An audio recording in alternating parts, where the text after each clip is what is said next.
So, speaking of rating, media and creative endeavors, the funniest thing happened recently. So, the Daily Wire, which is a Ben Shapiro propaganda outlet, recently came out with a movie. Okay, the movie is called Run, Hide, Fight. Now, I watched the trailer to this movie. I'd show it to you guys, and you can watch it on your own, but that'd give me a copyright strike. It's basically Die Hard, but with a school shooting. Okay, the trailer says, I haven't watched the movie. I will. I want to, but the trailer spells it all out pretty easy. I'm not like other girl's girl who does hunting and shit. Is at school. Then there's a school shooting, and she's like, I gotta get out of here. But then she makes it out, and she's like, wait, I gotta use my training. And then she goes back there and presumably kills a bunch of school shooters. Yeah, great. So,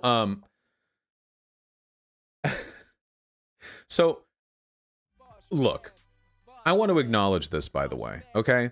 First of all, I think at some point in their life, most people, by which I mean most men, I think, have had a fantasy about there being some sort of terrorist attack or school shooting or some other public danger that they have saved everyone from, okay? Because you were bored in class or whatever. I'm sure that's a thing you thought at some point. I think this is a fundamentally, like, human desire because we watch action movies and people want to be the hero of an action movie. It's really simple, and we all know it's dumb, too. We all know it's dumb. But that's the key thing. When you think about that, and I'm not going to shit talk you. I thought about that too. When you think about that, like in your head, like, this is fucking stupid. Are you fucking kidding me? Like, first of all, I'm a coward. If I heard gunshots, I would shit myself and run in the corner. Second of all, I'm not doing any of this bullshit. Third of all, even if I tried something and I pulled off something cool, I'd immediately die afterwards. Fourth of all, like, it's really, really dumb. But it's like, okay, you're bored in class. Let's think. Let's have fun. I'd be so cool. I'd do a backflip down the court. Yeah. Yeah. Okay. We've all had those moments. The issue is, that's only pathetic if you take it seriously. And I think they kind of do. Because that trailer legitimately seems to push the idea that the solution to school shootings are like vigilante 17-year-old girls running in. There's a bit at the end of the trailer where like the news ticker is like showing like, is this our guardian angel? There's some rogue operative taking care of the school shooters, and like all the cops are like useless, of course. Now, the myth they're selling here is really obvious. They're selling pro-gun propaganda. I like guns, but I don't need to be sold guns with like a fucking die-hard child fantasy where you can save your entire school because cops are useless and you're the one with the firearm, okay? Is the shooter a leftist? To my knowledge, they're not. Though with the restraint that Ben Shapiro's organization shows, I'm legitimately surprised that they weren't attacked by BLM. Anyway, I wouldn't be talking about this normally, except I saw this on Ben Shapiro's YouTube account. What a Rotten Tomatoes score actually says about a movie. Now, if I, or my company, just came out with a movie, and immediately afterwards I put out something with a title like this smells like coke to me a little bit. Yep, that's some good coke right there. So I took a look at the Rotten Tomatoes score for Run, Hide, Fight, and yep, 22% on the tomato meter, and a 98% audience score. You see this happen really often with online, with movies that get attention online or that become the subject of online discourse. So there are two ways this happens, okay? Either blithely awful conservative propaganda gets a huge audience score because at the end of the live stream, Ben Shapiro says, make sure to go on Rotten Tomatoes and say you like the movie. And like, okay, cool. Or the reverse, which is where a movie has a woman in it and the woman says a mean thing to a guy and then music plays and it's a girl power moment. And then the internet fucking plummets the audience score, even though all the reviewers liked it. There are a lot of ways that this can go. Yeah, but the Brie Larson effect, whatever. Anyway, critic reviews for Run, Hide, Fight. So someone somewhere one day had a thought, what if Die Hard except a school shooting?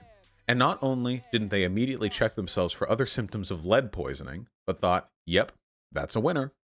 This often feels like an insanely poor taste experiment. It's hard to say what's more offensive, that Rankin is pissing into an overflowing reservoir of national pain, or that he's doing it so poorly. Just kidding. It's not hard at all.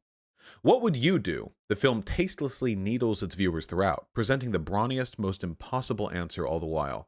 I assume that's a critique of the power fantasy. What's most notable about Kyle Rankin's slick and compulsively watchable genre entry Run, Hide, Fight is the utter shallowness of its psychological perspective. Interesting.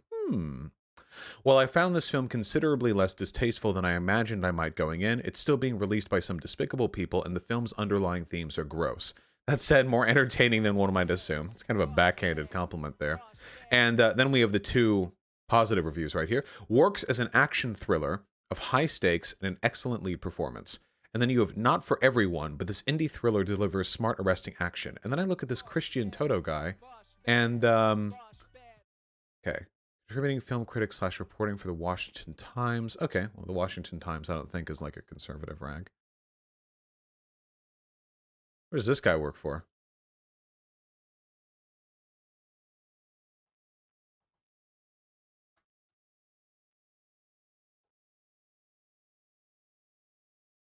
Oh, the Washington Times is conservative? Wait, I'm sorry. I just remember this name. Yeah, that's what I thought. Okay, hold on. He worked at Breitbart. Okay, hold on. So, yeah, this guy didn't just work for the Washington Times. This guy worked for Breitbart. All right. So, yeah. And as for the other person, what's their name? Matthew. I'm not going to try to remember how that's spelled. What's your game, Matthew? Just a movie reviewer? Okay, they just seem like a movie reviewer. Yeah, all right. So, okay. You get off easy on this one, Matthew. All right? Did you confuse the Washington Times and Post? Probably, as I often do. Along with everything else. I still mix up Sam Cedar and Sam Harris sometimes. Only the names, not their personalities. Yeah, right-wing bias, yeah. Well, Breitbart is quite a bit further to the right than the Washington Times, so what are you going to do? Anyway, so yeah, with the exception of one seemingly unbiased positive review, it's pretty much all negative, and then you have the Breitbart guy. Fantastic. Look, oh my god, that's not the button I wanted to hit, but hello. Look, I don't have a problem with like cheap power fantasy films. I really don't. And honestly, I'll be honest with you guys. I don't really care if a film is tasteless either. I don't know. I just have bigger fish to fry. Fascism taking over the US. I just don't care. The issue is that like let's be real. Ben Shapiro is exactly the type of person to bitch about the left-wing media politicizing school shootings. In fact, he's done that before. Multiple times. So for him to then come out with a movie where he dramatizes something that's gotten a lot of kids killed, and he does it in such a way as to explicitly promote like a propagandized endorsement of his political positions, that isn't just tasteless. It's just pretty fucking disgusting. It's pretty bad. It's pretty bad. Anyway, I want to learn from the man himself, Ben Shapiro.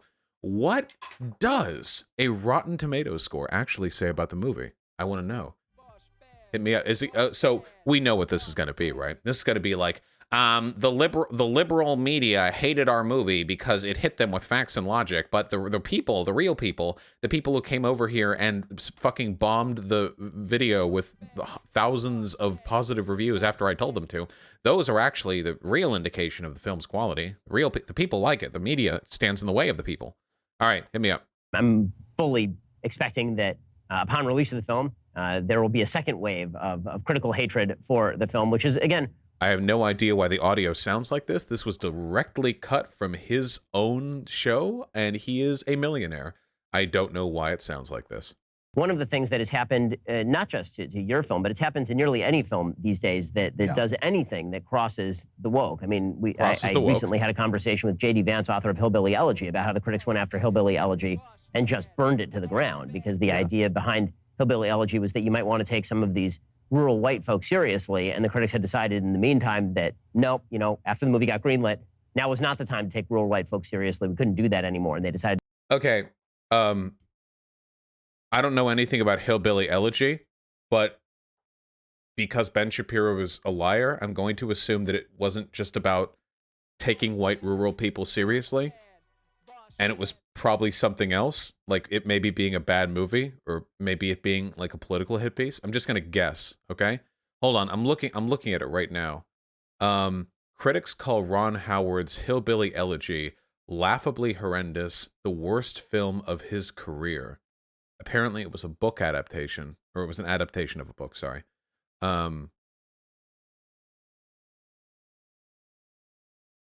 All of the critical reviews that I'm looking at right now are critiques of the technical execution of the film, like performance and like, you know, shot composition.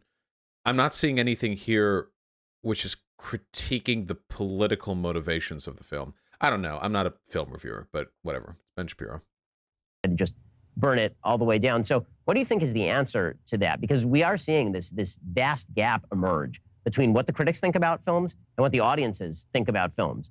Hillbilly Elegy has 20-some% on Rotten Tomatoes. It's got an 85% approval rating among audiences. Oh, I'm sure that Run, Hide, Fight will have a 0% or a 5% or a 14% on Rotten Tomatoes, and the audience ratings are going to be above 90%. What in the conservative community should we, and the more mainstream community, should we be doing about this? I would love to take Biden at his word for unity, but it's never going to happen. It's not happening. Good, fuck you. So I really believe that it's possible for both sides to work together and to get along. And to also, wait, what the fuck does this have to do with Biden or unity? We're talking about your shitty movie. Wait, what does this have to do with that? Wait, okay, hold on. This is like some mega fucking backpedaling. If you're talking about like how do you feel about my film's terrible reviews? And the other guy's like, listen, okay, I'd love to believe the political bipartisanship promised by Joe Biden, but frankly, I don't know if this country's ready to accept the message of the conservative right. What the fuck are you talking about? Make movies and work in the same workplace. I totally believe it's possible. But I also think we're entering into probably an 8-year period of tribalism and people sort of going into their own corners. Oh, we're entering that period. Oh, wait. Oh, we're entering it now in 2021. Now, with Biden's presidency, we're beginning it. Dude, these people are such lying fucking bitches. Donald Trump was the most aggressively partisan president maybe in the history of the country. He was contemptuous of Democrats. He never even pretended to be president of all Americans. He would shit-talk Democrats, Democratic states, Democratic cities. He justified withholding COVID aid because most of it would go to blue cities. Like, can you imagine if Biden said, yeah, we're not going to provide this life-saving treatment because a lot of it would go to, like, rural white people. There would be a fucking nationwide riot, but Donald Trump said it, and it wasn't even a news story. It just went right by. It just one of the many terrible things that he did as a president. And now they're saying Biden is the one who's going to bring about an era of disunity. And I think that if people want to watch movies like this and continue to consume content that isn't, then they need to support us on Patreon. In an era of Biden, the only way conservatism can survive is if you fund our movie projects on Kickstarter. Preaching a message to them and jamming a sort of a secular worldview down their throats. What? Then they have to support a conservative economy. And by that, I mean everything. A conservative Hollywood alternative. Any of it, right? Yep. I think ultimately, it has to. I don't like it. I didn't want this to. I thought I was going to be, living. Do these people wrap their mics in cloth? I don't know why they sound like this. Living in LA, running a movie studio by now, and here I am, in my own independent lane. But in a way, I'm happier now than I ever would have been there. And I know those people. They're still my friends. Ben Shapiro's entire political career stemmed from him not being able to cut it in Hollywood. Fucker wrote scripts and got booted out because he's a shit writer. Have you ever read any of Ben Shapiro's books? They're a joke. I'm not a big fan of Chapo Trap House, but their reading of Ben Shapiro's novel, the one where the black kid, God, what happened in that? It was like all the white people are heroic patriots, and then you have some black guy called Demal Washington Joan Tyrone or something, and he's like a hood rat. It was like every racist trope crunched together.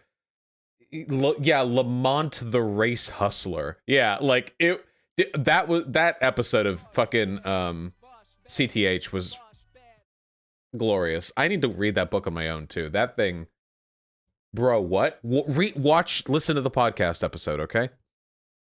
Oh yeah, the book begins with a cop shooting a black kid for no reason, and then all the black people, I'm not kidding, like animals, like crawl out of the hood to start like shaming the white cop for shooting the black kid for no reason, and the white cop is the hero in this situation. And then it turns out the black kid was only planted there by like Demal Tyrone Washington DeWilliams, who's like a drug dealer who also wants a race war or something. So he sets up black kids to be killed by white cops or something. I'm not you think you're question marking me. I don't know why you're question marking me. This happened. Ben wrote it, or at least he ghost wrote it, or someone else ghost wrote it. Yeah. This is real. Oh yeah, and then some nuke detonates over America. I don't fucking know. It's a whole thing, okay? Yeah, those of you who know this, like I'm not lying about a single thing here, right? Yeah, you guys know. Okay. They're unhappy. They're insecure. They're confused about the lockdowns and living in California under Gavin Newsom. They're confused about all this. They're moving to Texas. They're calling me.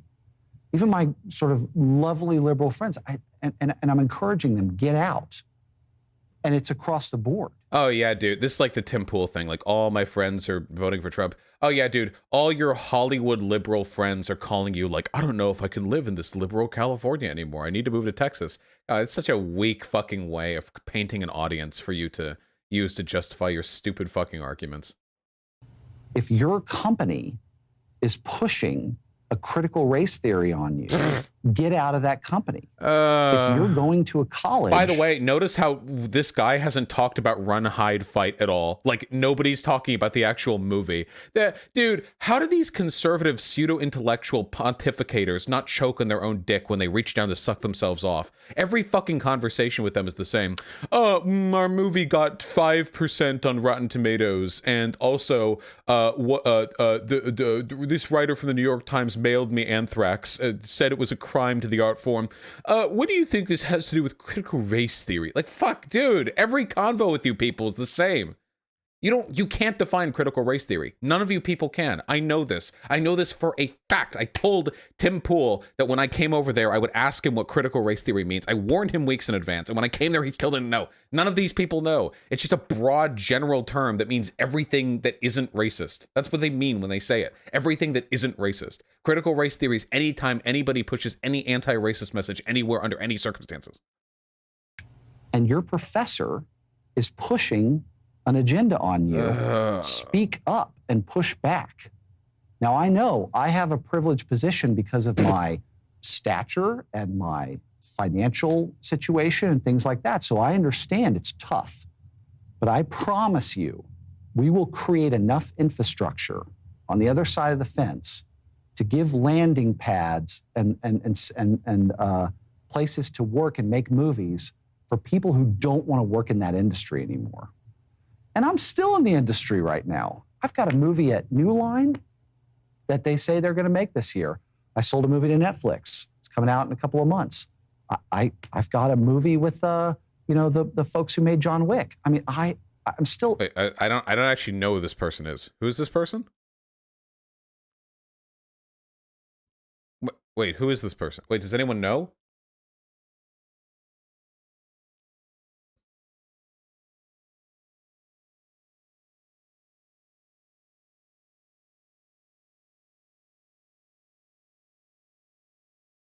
Nobody's saying it. Wait, who's this person? Watch the full episode here. Dallas Saunier. I assume. Wait, is this him? That must have been him a little while ago, I guess. He proofs credits Bone Tomahawk, Brawl in Cell Block 99, Standoff, Sparrow Creek, Dragged Across Concrete, and others. Purchased the right to Fangoria. Blah, blah, blah.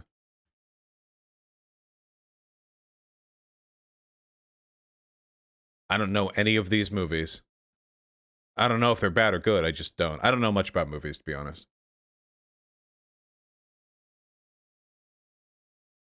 Saunier is also an advocate for filmmaking outside of New York and Los Angeles and not relying on the model of traditional studio systems. I actually think this is a good thing, by the way. Hollywood is fucked.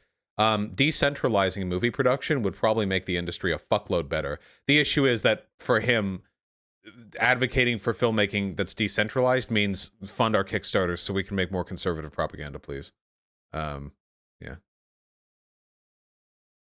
Following the arrest of Adam Donahue, Saunier was criticized for downplaying abusive behavior and endangering employees. Interesting. Big think. All right, finish it up. In the business, right? I talk to the agencies all the time. So I'm still 1 foot in, 1 foot out. But if I had to choose today, I'm out. And I'm going this direction. And I'm so excited about it. I think it's going to be a big move. I hope you enjoyed that. Shut up, Ben. All right, long story short, the movie's great. You guys should go watch it. All critics are liberals, and that's why they don't like it. And the people who fucking spammed 5 stars before they even watched the movie are the real audience who actually love it. I mean, I don't know. I haven't seen the movie. Maybe it's good, in spite of its pretty terrible premise. Watch it. We need a review. Yeah, I should watch it. We should watch it. Yeah. Well, I should watch it. I can't watch it with you guys. Anyway, good meme.